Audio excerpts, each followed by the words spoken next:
देश के प्रधानमंत्री नरेंद्र मोदी आज चित्रकूट दौरे पर हैं। पीएम मोदी खजुराहो से विशेष हेलीकॉप्टर के जरिए श्री राम की तपोभूमि चित्रकूट पहुंचे।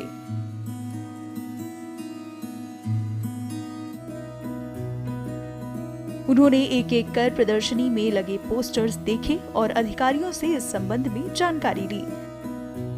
ट्रस्ट के अवलोकन के बाद उन्होंने रघुवीर मंदिर में पुजारी से तिलक करवाया और पूजा अर्चना की। पीएम मोदी को भक्ति में लीन भगवान की आरती करते देखा जा सकता है। इस दौरान मुख्यमंत्री शिवराज सिंह चौहान और अन्य अधिकारी उनके साथ दिखाई दिए। पीएम मोदी ने विधिवत तौर पर पूजा अर्चना की और गायन कार्यक्रम का आनंद लिया। इसके बाद पीएम मोदी अरविंद भाई मफतलाल के श्रद्धांजलि समारोह में पहुंचे, जहां उन्होंने जनसभा को संबोधित किया।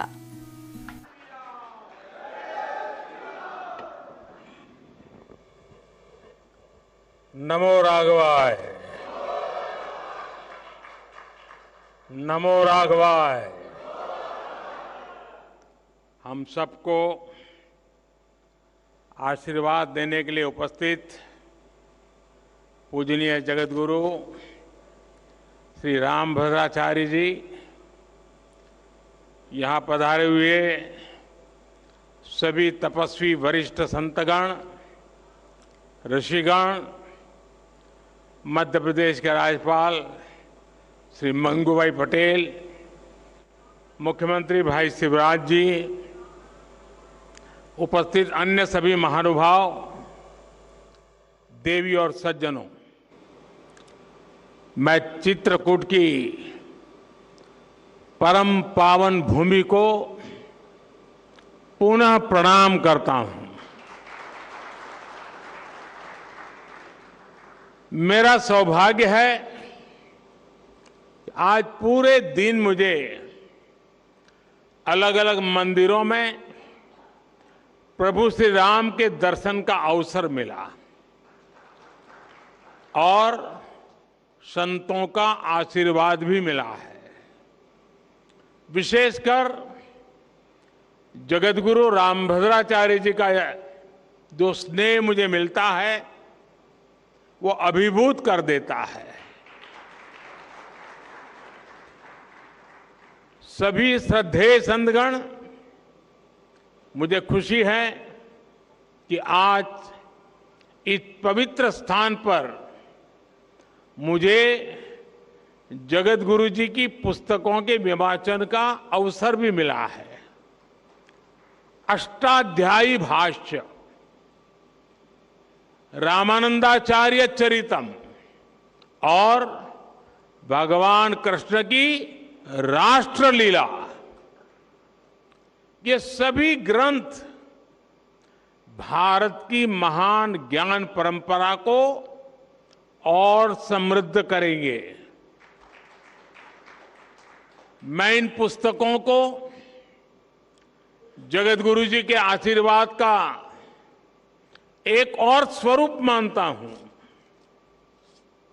आप सभी को मैं इन पुस्तकों के विमोचन पर बधाई देता हूं। मेरे परिवारजनों, अष्टाध्यायी भारत के भाषा विज्ञान का, भारत की बौद्धिकता का और हमारी शोध संस्कृति का हजारों साल पुराना ग्रंथ है।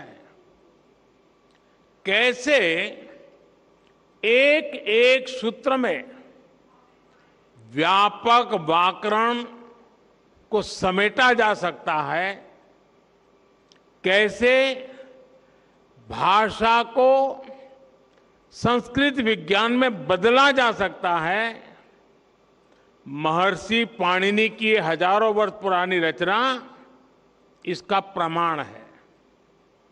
आप देखेंगे दुनिया में इन हजारों वर्षों में कितनी ही भाषाएं आई और चली गई, नई भाषाओं ने पुरानी भाषाओं की जगह ले ली, लेकिन हमारी संस्कृत आज भी उतनी ही अक्षुण्ण, उतनी ही अटल है। संस्कृत समय के साथ परिष्कृत तो हुई, लेकिन प्रदूषित नहीं हुई। इसका कारण संस्कृत का परिपक्व व्याकरण विज्ञान है। केवल 14 माहेश्वर सूत्रों पर टिकी यह भाषा हजारों वर्षों से शस्त्र और शास्त्र दोनों ही विधाओं की जननी रही है। संस्कृत भाषा में ही ऋषियों के द्वारा वेद की ऋचाएं प्रकट हुई है। इसी भाषा में पतंजलि के द्वारा योग का विज्ञान प्रकट हुआ है। इसी भाषा में धन्वंतरी और चरक जैसे मनुष्यों ने आयुर्वेद का सार लिखा है।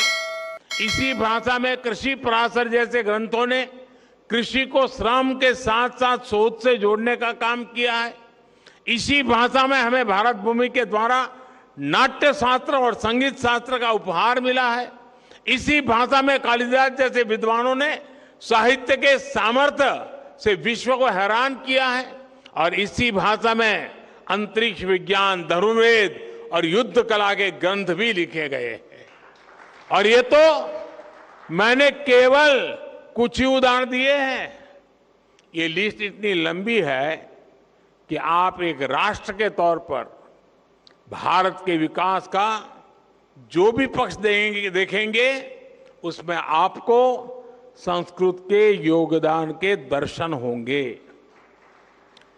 आज भी दुनिया की बड़ी बड़ी यूनिवर्सिटीज में संस्कृत पर रिसर्च होती है। अभी हमने ये भी देखा है कि कैसे भारत को जानने के लिए लिथुआनिया देश की राजदूत ने भी संस्कृत भाषा सीखी। यानी संस्कृत का प्रसार पूरी दुनिया में बढ़ रहा है। साथियों, गुलामी के 1000 साल के कालखंड में भारत को तरह तरह से जड़ों से उखाड़ने का प्रयास हुआ। इन्हीं में से एक था संस्कृत भाषा का पूरा विनाश। हम आजाद हुए, लेकिन जिन लोगों ने गुलामी की मानसिकता नहीं गई, वो संस्कृत के प्रति वैर भाव पालते रहे। कहीं कोई लुप्त भाषा का कोई शिलालेख मिलने पर ऐसे लोग उसका महिमा मंडन करते हैं, लेकिन हजारों वर्षों से मौजूद संस्कृत का सम्मान नहीं करते। दूसरे देश के लोग मातृभाषा जाने तो ये लोग प्रशंसा करेंगे, लेकिन संस्कृत भाषा जानने को ये पिछड़ेपन की निशानी मानते हैं। इस मानसिकता के लोग पिछले 1000 साल से हारते आ रहे हैं और आगे भी कामयाब नहीं होंगे। संस्कृत केवल परंपराओं की भाषा नहीं है, ये हमारी प्रगति और पहचान की भाषा भी है। बीते 9 वर्षों में हमने संस्कृत के प्रसार के लिए व्यापक प्रयास किए हैं। आधुनिक संदर्भ में अष्टाध्यायी भाष्य जैसे ग्रंथ इन प्रयासों को सफल बनाने में बड़ी भूमिका निभाएंगे।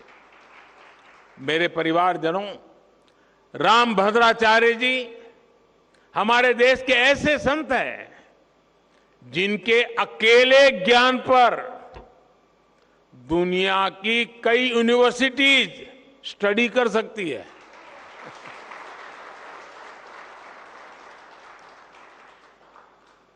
बचपन से ही भौतिक नेत्र न होने के बावजूद आपके प्रज्ञा चक्षु इतने विकसित हैं कि आपको पूरे वेद वेदांग कंठस्थ है। आप सैकड़ों ग्रंथों की रचना कर चुके हैं।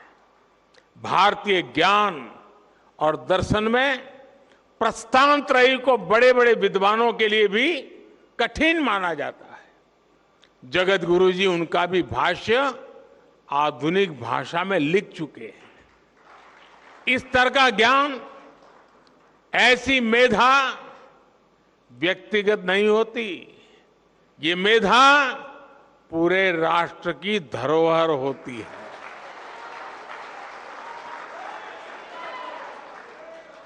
और इसलिए हमारी सरकार ने 2015 में स्वामी जी को पद्म विभूषण से सम्मानित किया था। साथियों, स्वामी जी जितना धर्म और अध्यात्म के क्षेत्र में सक्रिय रहते हैं, उतना ही समाज और राष्ट्र के लिए भी मुखर रहते हैं। मैंने जब स्वच्छ भारत अभियान के 9 रत्नों में आपको नामित किया था, तो वो जिम्मेदारी भी आपने उतनी ही निष्ठा से उठाई थी। मुझे खुशी है कि स्वामी जी ने देश के गौरव के लिए जो संकल्प किए थे, वो अब पूरे हो रहे हैं। हमारा भारत अब स्वच्छ भी बन रहा है और स्वस्थ भी बन रहा है। मां गंगा की धारा भी निर्मल हो रही है। हर देशवासी का एक और सपना पूरा करने में जगत गुरु रामभद्राचार्य जी की बहुत बड़ी भूमिका रही है। अदालत से लेकर अदालत के बाहर तक जिस राम मंदिर के लिए आपने इतना योगदान दिया, वो भी बनकर तैयार होने जा रहा है। और अभी 2 दिन पूर्व ही मुझे अयोध्या में श्री राम जन्मभूमि तीर्थ क्षेत्र ट्रस्ट द्वारा प्राण प्रतिष्ठा समारोह में शामिल होने का निमंत्रण मिला है। इसे भी मैं अपना बहुत बड़ा सौभाग्य मानता हूं। सभी संतगण आजादी के 75 वर्ष से आजादी के 100 वर्ष के सबसे अहम कालखंड को, यानी 25 साल, देश जो अब उसे अमृतकाल के रूप में देख रहा है। इस अमृतकाल में देश विकास और अपनी विरासत को साथ लेकर चल रहा है। हम अपने तीर्थों के विकास को भी प्राथमिकता दे रहे हैं। चित्रकूट तो वो स्थान है जहां आध्यात्मिक आभा भी है और प्राकृतिक सौंदर्य भी है। 45,000 करोड़ रुपए की केन बेतवा लिंक परियोजना हो, बुंदेलखंड एक्सप्रेस वे हो, डिफेंस कॉरिडोर हो, ऐसे प्रयास इस क्षेत्र में नई संभावनाएं बनाएंगे। मेरी कामना और प्रयास है चित्रकूट विकास की नई ऊंचाइयों पर पहुंचे। एक बार फिर पूज्य जगत गुरु श्री रामभद्राचार्य जी को मैं आदरपूर्वक प्रणाम करता हूं। उनके आशीर्वाद हम सबको प्रेरणा दे, शक्ति दे, और उनका जो ज्ञान का प्रसाद है वो हमें निरंतर मार्गदर्शन करता रहे। इसी भावना को प्रकट करते हुए मैं हृदय से आप सबका बहुत बहुत धन्यवाद करता हूं। जय श्री राम। ओम आब्रह्मन् ब्राह्मणो ब्रह्म वर्चसी जायता महाराष्ट्रे राजन्यः सूरैकव्योति व्याधि महारथो जायताम्। Welcome to our YouTube channel. Don't forget to like, subscribe and share the videos.